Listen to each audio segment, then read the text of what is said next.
Medina Zain tertekan berada dalam tahanan, Lukman Azhari sebut berdampak pada psikologisnya. Medina Zain merasa tertekan saat mendekam di dalam penjara. Medina Zain tengah berada di penjara. Hal itu terjadi atas laporan dugaan kasus oleh Uci Floudea dan Marissa Ica. Suami Medina Zain, Lukman Azhari, mengungkap kondisi sang istri saat berada di penjara. Medina Zain dikabarkan merasa tertekan selama mendekam di penjara, apalagi ini pertama kali dirinya berurusan dengan hukum. Lukman Azhari menyampaikan bahwa kasus hukumnya ini sangat berdampak pada psikologi sang istri.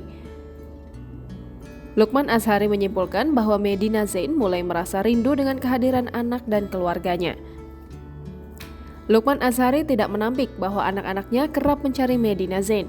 Sebagai seorang ayah, Lukman Azhari selalu memberikan pengertian pada anak-anaknya tentang keberadaan Medina Zain.